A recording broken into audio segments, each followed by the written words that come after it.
Hello, my friends! Welcome back to the Research to Empower Masterclass series.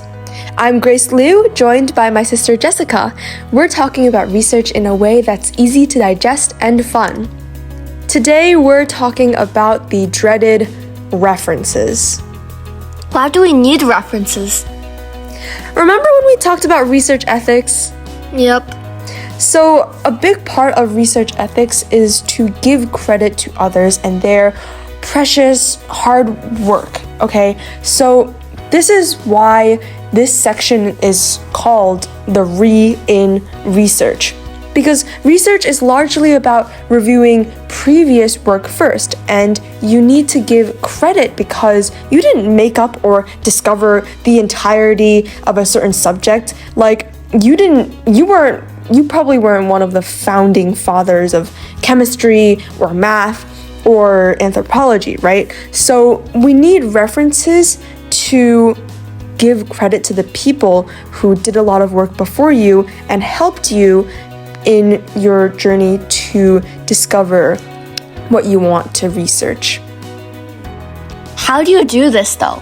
Is it okay if I just say, so this work is by Joe Schmo? Or according to the internet? No, that's not exactly specific enough. You've got to be able to let other people find what specific, unique piece of text you're referring to. If you just say, according to Joe Schmo, or according to the internet, we have no idea what you're talking about. Joe Schmo probably wrote let's say he wrote like a billion articles, and if you just say, according to Joe Schmo, blah, blah, blah, blah, blah, you have no idea which text, which article that you're referring to.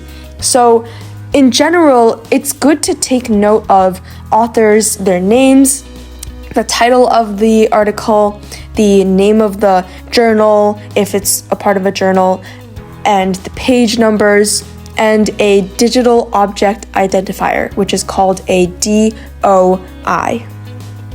That seems like a lot of information though. I don't think every article has that. What do I do?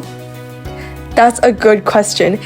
If the information isn't there, it's totally okay to leave it out, especially because not everything you reference is online. You could be citing from a physical book that doesn't have a DOI. What's a DOI? Doi. Did you just make fun of DOIs? Doi. Duh. Okay, DOIs are never-changing strings of numbers, letters, and symbols assigned to documents that are published online. So basically, they are usually found with journal articles and stuff like that, and it's a stable link. And we need this because a lot of the times on the internet, a website might shut down or something, and then you won't be able to find it later. So with journal articles and stuff like that, we have DOIs to make sure that it is pretty much permanent on the internet and we don't lose it. But they aren't always applicable because, like I said, DOIs are solely for online information, and you could still reference physical books in your research. What are the major formatting styles? Okay, we're going straight into it. So, references have certain type of styles, and although this may seem a little bit complicated, it's okay. Don't worry, because there's a lot of information that you can find online or in libraries. So, you want to stick to a certain type of formatting style when you're formatting your references.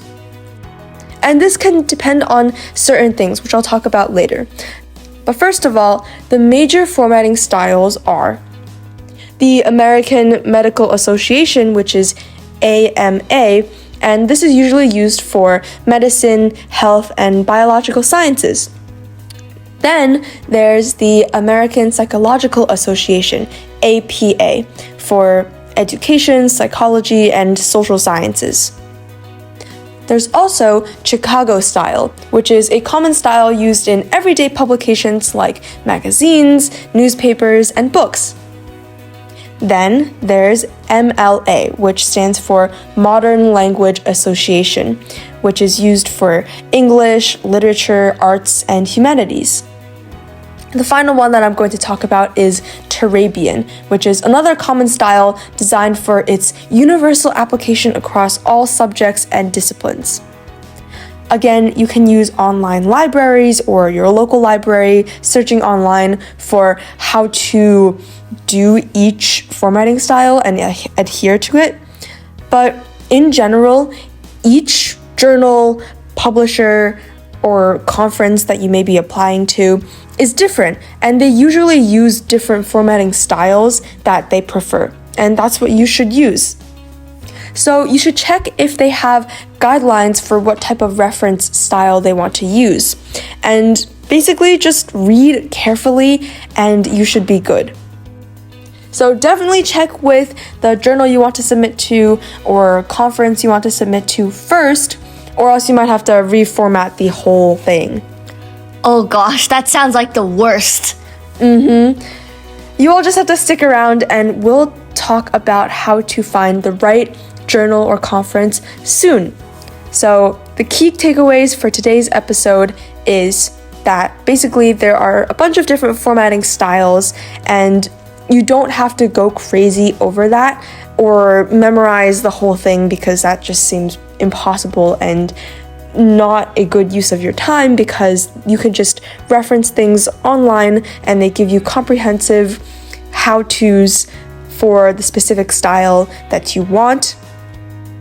And just remember to keep track of your articles to save time for you later. My closing question for this episode is, which reference style will you use for your research project? Try formatting an in-text citation to at least one piece of literature. That's it for today.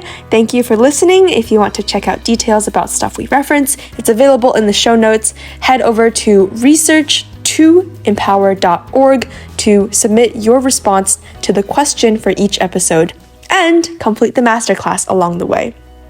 Tune in to the next episode to learn about how you can apply using what you learned about references today to your literature reviews.